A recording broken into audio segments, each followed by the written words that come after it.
My fiancée walked out of our wedding. Before the doors even closed behind her, her younger sister took my hand in front of 200 people and said one sentence that changed the rest of my life.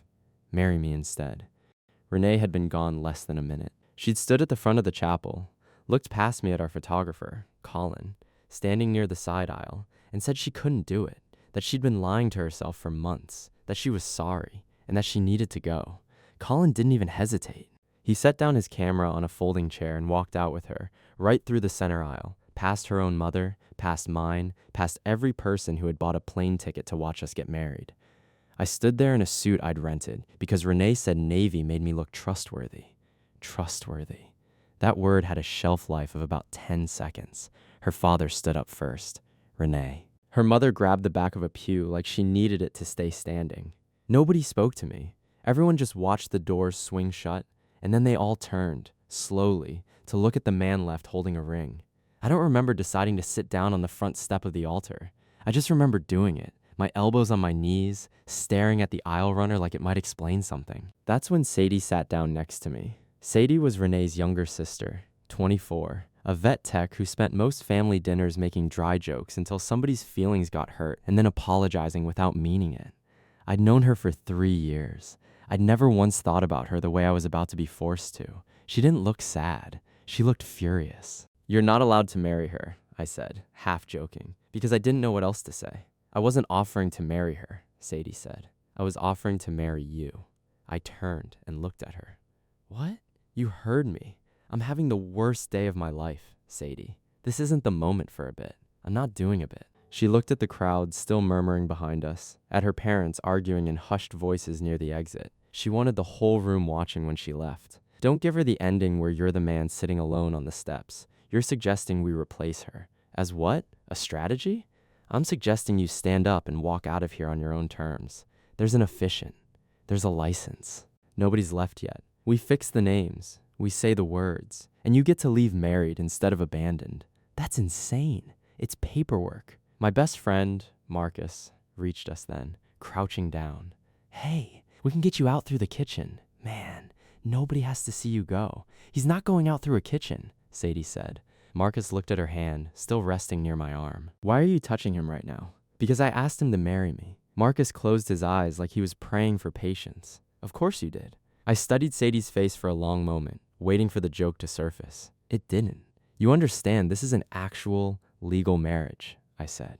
"Yes, with actual paperwork and actual consequences and an actual mess to clean up in a few months if it doesn't work. You're talking about an expiration date. I'm talking about two people helping each other survive a Tuesday that turned into a disaster. That's all this has to be." The officiant, a soft-spoken man named Reverend Hall, approached carefully. "Nathan, I am so sorry. I think we should probably release everyone." Sadie stood and faced him before I could answer.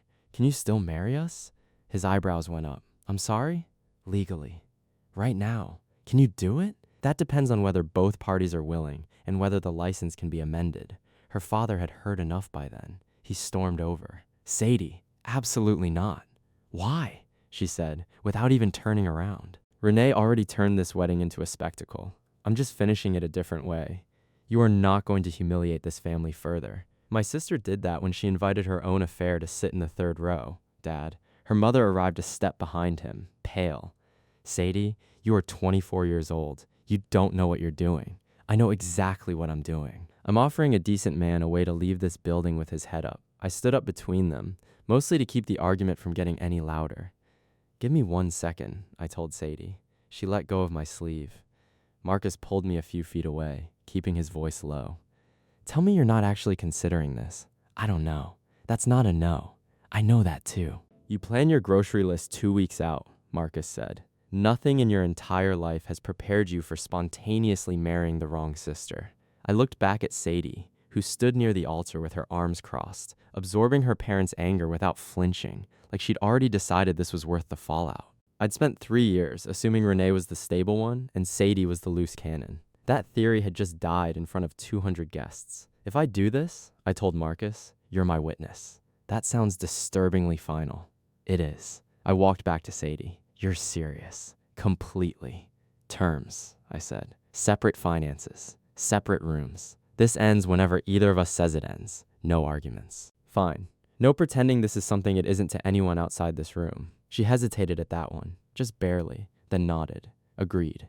20 minutes later, a staff member had produced new paperwork. Reverend Hall asked us both, twice, whether we were doing this willingly. Sadie answered first, steady, yes. Then he looked at me. Yes, her parents refused to sit down through the entire thing. A few guests filed out quietly. The ones who stayed did so, I think, because nobody wanted to miss whatever came next. When it came to the kiss, Sadie leaned in and said under her breath, cheek, and I aimed too far right, and it landed at the corner of her mouth instead, and the room made a sound that was somewhere between a gasp and a laugh. Sadie's eyes went wide. That wasn't the deal, she whispered. I said I was aiming for your cheek. You clearly weren't trying very hard. Reverend Hall pronounced us married before either of us could argue about it further. Marcus, walking behind us down the aisle, muttered that he needed a new group of friends. The reception happened because the food was already paid for. Sadie took the seating card with Renee's name on it, folded it in half, and slid her own name over it without a word. When I asked if she was really staying for the reception, she said, "Where else would I go? I live here now, apparently." We spent 3 hours performing a wedding neither of us had planned. We cut a cake meant for someone else. We danced once because the band leader asked if we wanted to skip the first dance, and Sadie said skipping things felt rude at this point. You know how to dance? She asked, her hand on my shoulder. I plan to today, I said. Her expression tightened for a second, and she said sorry, like she'd forgotten our situation for a moment and felt guilty about it. Don't apologize for forgetting, I told her. You're the only reason this day isn't worse. We moved carefully, leaving more space between us than two married people usually would. That night, Sadie moved into my guest room with 4 boxes and a small desk. She stopped in the doorway and noticed the closet was empty. You cleared this out already, she said. I wasn't using it. She looked around the small room for a long moment. Renee kept her old apartment lease this whole time, you know? She told our parents you'd agreed to it, that it was smart for her to keep options open until after the wedding. I felt something in my chest go cold and still. She never told me that. I know. I'm sorry. Stop apologizing for facts that aren't yours to carry, I said. I sat on the edge of the bed. When did you find out? Weeks ago. I told her she needed to talk to you before the wedding. She didn't. We wrote our house rules the next morning on a legal pad because writing things down was the only way my life felt manageable anymore. Separate bedrooms. Separate money. No discussing private matters with either family. No pretending this is anything but temporary support.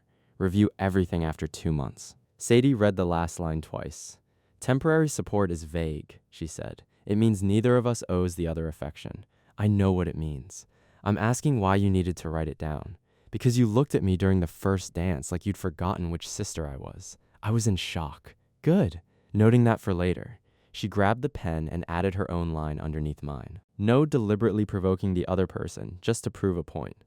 That feels targeted, I said. It is, she said, and signed her name. The first real test came 10 days later at her aunt's house, where her whole extended family had gathered under the excuse of a birthday dinner. Sadie's father waited until everyone had food in front of them before he spoke. This has to end. It's been 10 days. I'm her husband, I said. Speak to both of us. You acquired that title through a stunt. It's still a title. Sadie's mother leaned in. Nathan, nobody thinks you deserved what Renee did. But you two flaunting this arrangement is turning a private embarrassment into a public one. We're not flaunting anything, Sadie said. We're living our lives. You married her sister to humiliate Renee, her father said, looking straight at me. I did not marry Sadie to humiliate anyone. Then why did you do it? Because Sadie offered loyalty at the exact moment everyone else in that building was managing their own image. Her father's jaw tightened.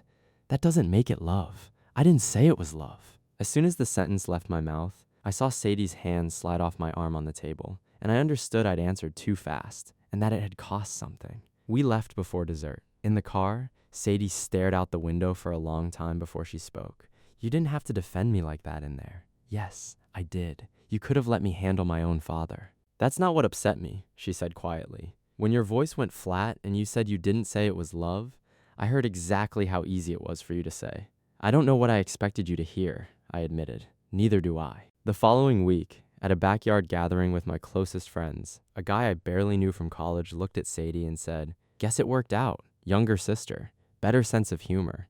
That's an upgrade." Sadie's smile disappeared instantly. "Don't do that," I told him. "What?" I was complimenting her. You were comparing her to the woman who left me at the altar like she's a replacement part? Don't. He apologized and wandered off. Sadie pulled me aside later. You didn't have to make a scene. He made it public first, I said. I can be embarrassed in private. I won't let someone talk about you like that in front of people we know. She studied me for a long moment. You keep doing things that don't feel temporary. That doesn't mean they're romantic, I said, echoing her own rule back at her. And she laughed, despite herself, then went quiet, like the joke had landed somewhere she hadn't meant to let it. The real shift happened in the kitchen a week after that, over a box of unopened wedding gifts we hadn't sorted through yet. A card slipped out of a gift box addressed to me and Renee both. Sadie went still watching me read it. I dropped it straight in the trash. You don't have to pretend that doesn't bother you, she said. I'm not pretending. I meant you don't have to act like none of this touches you. You cook, you work, you defend me, and then you carry on like nothing happened. What would you prefer? I asked. That I fall apart? I want you to stop managing this like a project and admit you feel something. I told you exactly how I felt after the wedding, I said. About Renee. Not about me. I looked at her for a long moment, and something in my chest finally gave way. When you leave a room, I notice, I said. When I'm driving home, I think about whether you'll be there. I don't know if that's gratitude or something else, but I know it isn't nothing. She stepped closer. That was almost honest. I'm trying. She kissed me first. There was no audience this time, no efficient, no excuse about aiming badly. When we separated, she asked, was that gratitude? No, I said. Good, she said. We need to be careful. I knew you'd say that. I kissed her again anyway, and she laughed against my mouth. And for the first time since the wedding, the silence between us felt like relief instead of tension. For 2 weeks after that, we let the marriage become real in small, private ways nobody outside the house could see. Then Renee came back. She showed up on a Saturday morning with an overnight bag, wearing the expression she used whenever she expected a hard conversation to end her way. Colin didn't work out, she admitted, standing in my doorway. I made a mistake. I panicked. You walked out of our wedding, I said. I know. I'm asking if we can talk. Privately. Sadie appeared behind me. Renee's eyes moved between us. You're still here, she said to her sister. I live here, Sadie said. You've always wanted what I had, Renee said, and something in her voice was almost triumphant, like she'd finally caught the real story. I wanted him treated well, Sadie said quietly. You wanted a guarantee. That's different. I loved him, Renee said. No, I told her.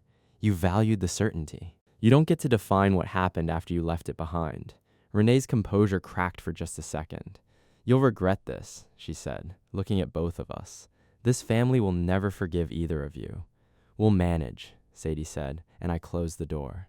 That night, sitting across from each other at the kitchen table, Sadie finally told me the part she'd been avoiding since the wedding. I wanted you before all of this, she admitted. Almost 2 years. I stared at her. 2 years. I never planned to say anything. You were with my sister. I told myself protecting you from a public disaster was the whole reason I offered to marry you. It wasn't only that. Why didn't you tell me? Because I didn't want our marriage to become proof that Renee was right about me all along. She wasn't, I said. I reached across the table for her hand. What do you want now? That was the moment to say it plainly, and instead I told her I needed time, and I watched something in her expression close back up, and I understood I'd made a mistake the second the words left my mouth. 4 days of distance followed. We still shared meals, still worked side by side, but she'd retreated fully back into the guest room, and I let her, telling myself it was space when really it was fear. If I said I loved her, and she later decided it had only ever been guilt or rebellion against her family, I'd be the man standing alone again, only worse. Marcus found me in the garage on the 4th night. You look terrible, he said. Sadie told me she's had feelings for me for 2 years. I told her I needed time. He set down the tool he'd come to borrow. You manage entire construction budgets without blinking, and a woman tells you she loves you, and suddenly you need time. It's complicated. No, he said. It's uncomfortable. Those aren't the same thing. I found her in the guest room an hour later, sitting on the floor beside a half-packed box. What are you doing? I asked. Making this easier for both of us, she said, not looking up. I sat down across from her. I handled your honesty badly. You handled it honestly enough. I don't need an answer because your best friend guilted you into one. He didn't give me the answer, I said. I already had it. I was just too afraid to say it out loud. When Renee left, I was more embarrassed than heartbroken, and that told me everything about what we actually had. With you, nothing has happened in the right order. The wedding came first, trust came after, and I'm done being careful about the rest of it. I love you. She closed her eyes. Don't say it because you're afraid I'll leave. I'm saying it because I finally understand why the idea of you leaving terrifies me. When she opened her eyes, they were wet.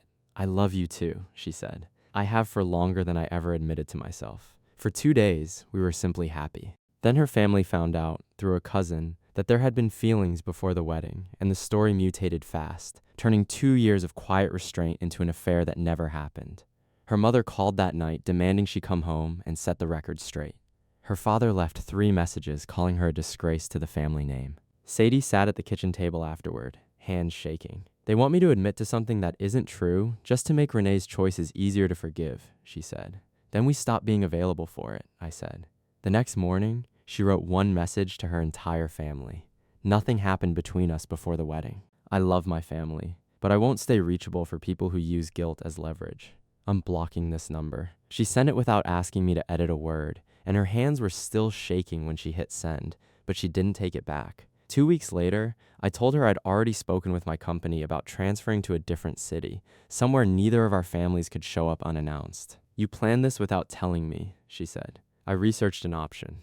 You get to make the decision. She looked around the house we'd built our strange, accidental life inside. My whole family is here. The same family that's demanding you apologize for surviving your sister's wedding, I said gently. She was quiet for a long moment. And if we leave and this only worked because of the pressure we were under, then we'll find out together, somewhere nobody's watching us do it. She exhaled slowly.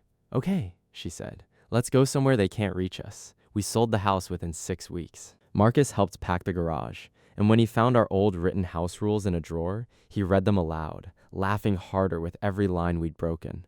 Separate bedrooms failed immediately. No romantic expectations failed spectacularly. He looked between us. What's actually left of this contract? The part where we chose each other on purpose, Sadie said, taking the paper from him and tucking it away instead of throwing it out. We drove out of that town for good the following week. Renee's car idled outside the house the morning we left, but she never got out, and we didn't wait to find out what she wanted to say. Some doors close better when nobody explains why. A year later, in the backyard of our new house, surrounded by 12 people instead of 200, we said real vows for the first time, with nobody's name on the wrong card and nobody watching the doors expecting someone else to walk through them. I told her the truth in front of everyone who mattered. You chose me when it cost you something. I choose you now because my life is simply better with you in it, and I will never treat that choice like a debt. She laughed through her own vows and told me she'd once offered me 2 months, and I'd negotiated her all the way into forever, and neither of us had noticed the exact moment it happened. So here's what I keep coming back to. If the person who was supposed to protect your dignity walked out on the worst day of your life, and someone completely unexpected stepped forward and meant it, would you have taken that offer standing at the altar? Or would fear of what everyone else might think have kept you standing there alone? And if you were the one doing the offering, knowing it might cost you your entire family, would you still have reached for that hand in front of everyone? Or would you have let the moment pass and gone home wondering for the rest of your life what would have happened if you hadn't?